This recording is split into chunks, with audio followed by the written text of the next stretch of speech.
lahat ng sumusuporta sa Twin Hearts. Sana po patuloy niyo pong panoorin Ayan, mag-1 year na po kami sa September. Sana po huwag kayong bibigay, huwag kayong susuko.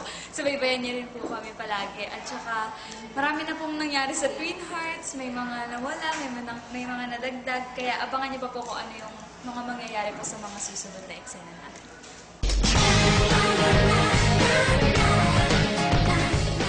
Ayan, sa mga twins po, sa mga magkakaibigan, sa mga magkakabarkada na nagkakaroon ng alitan or ng away sa grupo nyo, lagi niyong tatandaan, lagi niyong aalalahanin yung mga pinagsamahan nyo. Tsaka, huwag niyong hahayaan na hindi niyo marinig yung side ng isa't isa. Kailangan marinig niyo yung paliwanag ng isa't isa, intindihin niyo yun.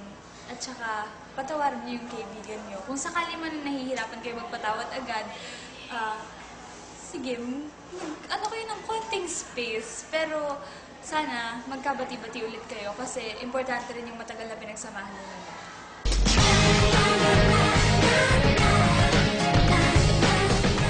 Ayan, hello po sa mga twins. Sana po patuloy niyo pong suportahan yung Twin Hearts. Every Sunday po yan pagkatapos ng Party Pilipinas. And syempre manood na rin po kayo ng Party Pilipinas dahil nandun kaming mga twins.